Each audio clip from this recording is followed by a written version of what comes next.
Everyone, আসসালামু আলাইকুম। চলে এলাম আজকে ছোট্ট একটা রিভিউ নিয়ে। আসলে আমি পেজ খুলেছি 2020 সালে। আমি যেহেতু বিজনেস করি, আমার বিজনেসের সুবাদে আমার পেজটা খুলতে হয়েছিল। পেজে আমি তেমন একটা সময় দিতামই না। আমি আইডিতে এবং কি গ্রুপগুলোতে আমি সময় দিতাম আমার বিজনেস কন্টিনিউ করার জন্য। কিন্তু কন্টেন্ট মনিটাইজেশনের ব্যাপারে আমার কোনো আইডিয়াই ছিল না। হঠাৎ করে একদিন অ্যাড দেখলাম ডেভেলপমেন্ট আইটির। একটা অ্যাড দেখে আমার কাছে খুব ভালো লাগলো। আমি ভর্তি হয়ে গেলাম, অফার দেখছিলাম, ভর্তি হয়ে গেলাম। ভর্তি হয়ে যাওয়ার পরে দিয়ে মানে আমি বলবো যে কেন ভর্তি হবেন ডেভেলপমেন্ট আইটিতে? কারণ হচ্ছে কি, অনেক ক্রিয়েটররা আছে বড় বড়, ওরা ওদের মন করা অনেক কথা বলবে, অনেক ফেসবুক ক্রাইটেরিয়ার কথা বলবে। ওভাবে যদি বলতে যান, আপনি কার কথা শুনবেন? তো আমি বলবো যে ডেভেলপমেন্ট আইটিতে ভর্তি হলে নিয়মিত যদি আপনি কাজ করে যান, তাহলে অবশ্যই আপনি কন্টেন্ট মনিটাইজেশন পাবেন। আমি ডেভেলপমেন্ট আইটির 22 নম্বর ব্যাচের একজন স্টুডেন্ট।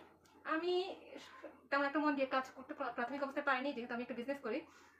পরে দিয়ে অল্প একটু সময় দিচ্ছি, সেট আপ চলে আসছে আলহামদুলিল্লাহ। তো আমার ভিডিওগুলো যদি আপনারা ভিজিট করেন, কখনো আমি বলবো মানে আমার কোনো ভিডিওতে আলোচনা করে না যে এভাবে এভাবে কাজ করেন, এটা করতে হবে ওটা করতে হবে, এগুলো বলি না। আমি কোনো ক্রিয়েটরদের মতো ওরকম বলি না, কোনো ক্রিয়েটরদের ওইগুলো শুনিও না। তো আমি বলবো যে ডেভেলপমেন্ট আইটিতে যদি ভর্তি হন আপনারা, তাহলে সেট আপ তো পাবেনই ইনশাল্লাহ। পাওয়ার পরে দিয়ে কন্টেন্ট মনিটাইজেশন সেট আপ পাওয়ার পরে দিয়েও আপনারা আপনি এখানে সাপোর্টে আপনি হেল্প পাবেন। এরপর দিয়ে আপনি কিভাবে কি করতে হবে সবকিছুই এ টু জেড আপনাকে তারা বলে দিবে। আমি অনেকগুলা আইটিতে আমি কোর্স করছি, বিভিন্ন রকমের বিভিন্ন গ্রাফিক্স বা হাবি যাবে অনেক কিছু এগুলো নিয়ে।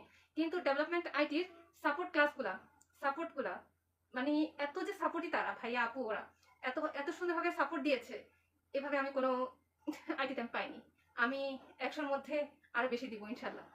তো যারা ভর্তি হন নাই, এখনই ভর্তি হয়ে যান। যারা কন্টেন্ট মনিটাইজেশন সেটা পাওয়ার জন্য চেষ্টা করতেছেন, তারা অল্প একটু ফি দিয়ে এখানে ভর্তি হয়ে যেতে পারে। আমি বলবো এটাই।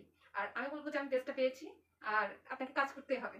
ভাইয়া আপুরা তো সাপোর্ট দেওয়ার জন্য আছে, আপনাদেরকে সবকিছু করবে, হেল্প করবে। পাশাপাশি আপনারা কাজ করতে হবে ইনশাল্লাহ। আপনারা কন্টেন্ট মনিটাইজেশন সেটা পেয়ে যাবেন। আল্লাহ হাফেজ, আজকে এতটুকুই।